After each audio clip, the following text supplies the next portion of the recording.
I'm Shayna from Jeepneed. We crowdfunded a mobile science lab. I'm reacting to what Sess just brought up about her use of transparency. When she saw that she made a mistake, she retweeted something that was of Ondoy vintage, and how social media sort of closes that feedback loop of transparency, becoming more transparent to the public. How has that been relevant to your respective professions, especially in media? Have you used it to be more transparent and perhaps in your other advocacies as well? It's a journey still. It's very hard to box yourself and to put certain rules on how you're supposed to use. But yes, you're right. So in this case, I want to protect my credibility, and the mistakes happen because in the speed of wanting to get, there's a race for time. It's like there's a race to get ahead. So I think it's important to acknowledge your mistake when and to stand your ground as well. I think there was one time that I tweeted this EPAL incident about Mitos Magsaysay son using a van to deliver rice or something to that effect. And Mom Blogger called her out, and I retweeted Mom Blogger.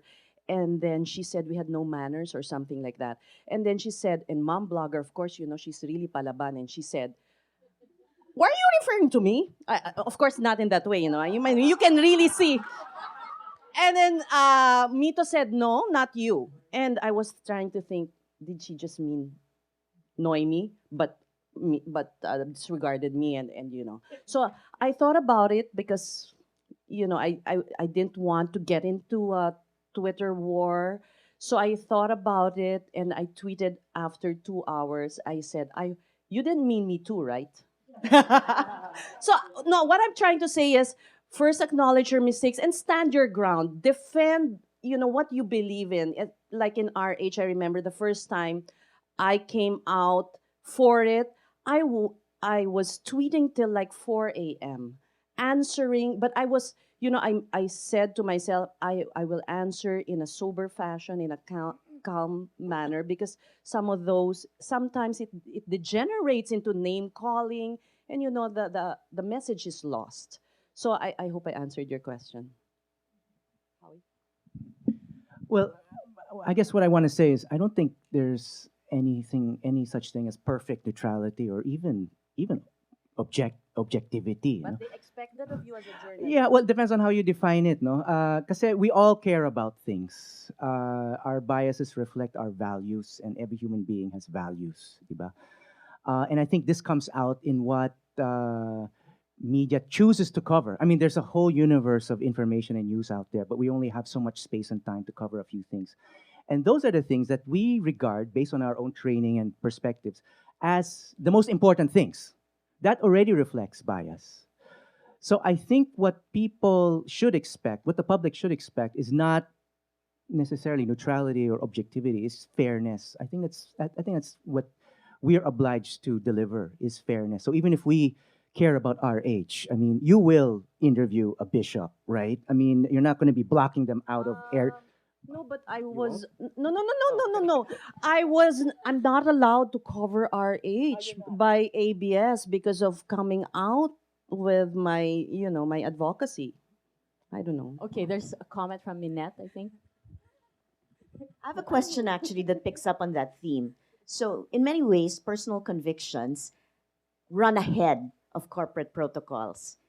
And a number of the people on the panel are members of traditional media companies or related to traditional media companies. So, how do you help? How do we help our corporations who are more traditional move forward and overcome the barriers between the traditional entrenched interests of the corporations versus values and convictions? Um, who wants to reply to that comment. Okay, Carlo.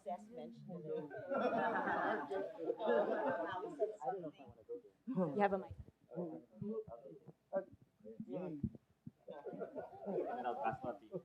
So JV, then Carlo. Okay, I'll take that because I was actually asked to write the social media policy in Inquirer, and I had to. I was asked to. I was asked to send it again to a committee just yesterday.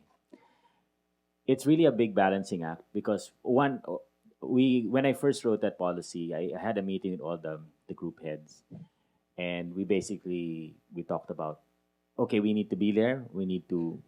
It's a marketing thing and it's an advocacy thing. But I mean, as one editor points out, like sometimes I'm a little worried that our reporters will get so excited that they'll accidentally disclose a source who is supposed to be protected by confidentiality, which is like if there is one big rule in journalism is that if you gave a source confidentiality, I don't know anyone wrote that item about how journalists need to sort of know cryptographic controls. With actually, I'm pretty sure in most newsrooms that the Dropbox passwords are kind of like easy to crack, and I get worried sometimes that I actually you're better off talking to your confidential sources face to face, if it's really important and their lives are really in danger if their identities get disclosed. Because sometimes within a newsroom we're kind of free with the names and all. And guys, just don't even DM it on Twitter because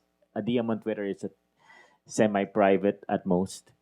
So that was one rule we put out, like don't talk about confidential sources. The other thing we said is, and I think it was a very simple rule. I didn't want to make, if you make the social media policy too complicated, right? If you make it too complicated, they're all going to glaze over and say, so I said, imagine social media is a public forum. Are you going to stand up with your Inquirer Press Pass on and they say that in a public forum? If you're willing to do that and you're willing to say and you're willing to defend yourself in front of the editor for saying that, then go ahead. But if you're not, then think twice. So many of our reporters have taken that to heart, and if they tweet to make it clear that it's their opinion and so on. And yes, that says that like if in our case if one of our reporters actually came would come out and say, I don't like so and so as a source or something, he gives lousy interviews, and I told him, well, of course you can say that in public, but I don't think that source will ever give you an interview again. So you have if you come out very publicly with a position on a particular subject, then the news desk will think twice about having you cover that subject, because even if you disclose your bias and your report itself might be completely unbiased, because journalism is a discipline. So how is right? You can be fair.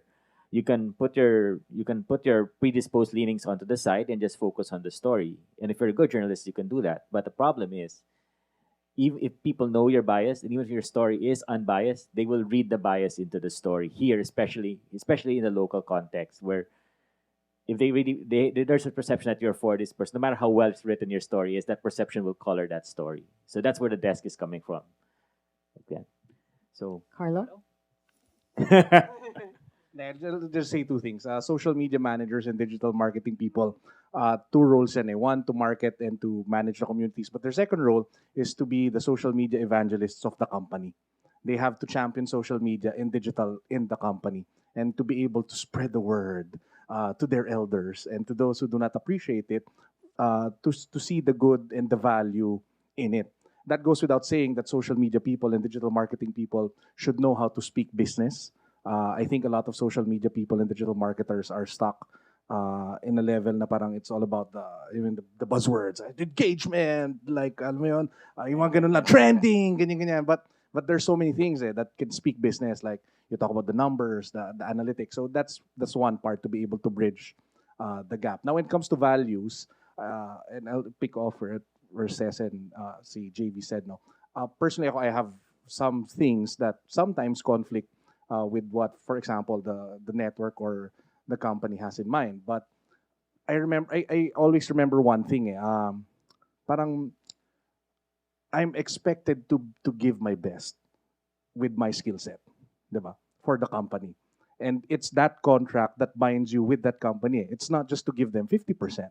It's not just to give them 70%. It's to give them 110%. And that's how I see things. Na, as an employee of this company, when it comes to digital, when it comes to social media, I'm expected to give 110%. Now, there are some things maybe, and there are things in my mind that are non-compromised. I cannot compromise on. And when the time comes na I have to compromise on, then I have to make a decision. Kasi I, if it becomes too hard for me to give 110%, then maybe that's the time, you take a look at other things. But as long as hindi pa naman umaabot doon, I'll keep on giving the 110%. As long as yung mga core values and principles, kumbaga na non-negotiables, di ba, are not touched on. So I hope that answers the question. Okay, Maria. I think it's a great question because everyone globally is trying to sort it out. And since I don't have a boss, I will actually say I think that the world used to be top down and now it's bottom up. And so if you're a corporation trying to control it, you're not effectively using social media. And you got to blow it away. And you have to actually effectively set the strategic goal for your entire organization and let them loose. If you're asking people to crowdsource, how can you not crowdsource your own organization? And I think, by the way, that's part of the reason we all have come together and we fit well with each other because we all believe that, but we need to convince our organizations and countries. Maybe I can cite one example Go ahead. in ABS. Just an example, and you can, take your conclusion from there. This I Want It That Way video. So Oh. Jeff Canoy and no, I wasn't. No, but they were going around the newsroom getting us to do this thing, and they said, no, we're not going to upload it on YouTube and all that. We're not going to do that. And it ended up, getting uploaded because Jing Reyes, head of news, just, said, okay, go ahead. So, I mean, I don't think that, would you do something like that? Me personally, no. No, but what? No, as the boss. Give the go ahead or dance in the video. No, give the go ahead for your, reporters Do to get both. uploaded on. So I don't know. It's like a relaxation of the rules somehow that it finally got there, whether you like it, whether you agree with it or not. But this is the younger generation. I was thinking, boy bands, come on. Anyway. Okay, Nina. Hello. Okay. No, it's I have a comment sana on the whole objectivity thing kasi I also have a foot in the door in government. I also work in the Senate. So I get to see the tweets of the Senate beat reporters. No, yeah, what I just find disconcerting, I guess, is when they're covering a story but they're tweeting each other publicly their comments. That's why the other night I tweeted something like it's interesting to see reporters giving personal opinions and then somebody said na they're tweeting naman each other, their colleagues. Sabi ko, but they're tweeting it on Twitter publicly, diba? And everyone can read it. So I think that's where people they're starting to blur the lines na if you're there as a reporter using your personal account to also tweet updates, either you DM na lang your colleagues or text them or diba, but don't put it up on your personal space. Or I also suggested maybe reporters, journalists, or anyone using an official representing an official company or a name should just have separate Twitter accounts for their personal use. And for kasi ang hirap diba? Exactly my Okay. advice. Yeah.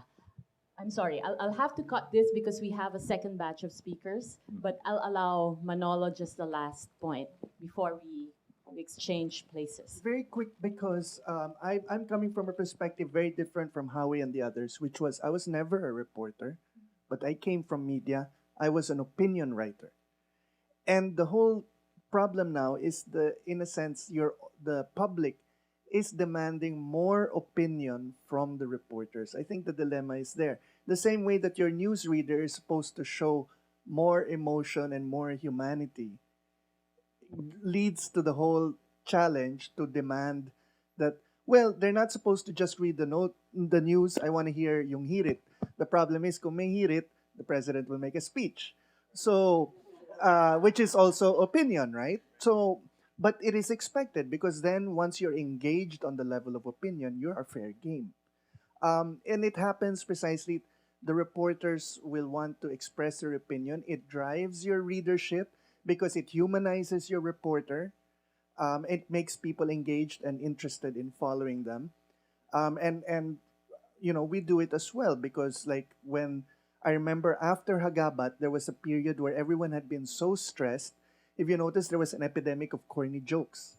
And the trigger of the corny jokes was this phenomenon of the Twitter account of Mayor Lim with the O, right? And everyone you saw, that was a very interesting phenomenon where you saw everyone across all levels, government, media, the public, just suddenly letting off steam in public. Now, to my mind, that was very healthy, but there were members of the old guard who were like, "What's going on?" You know.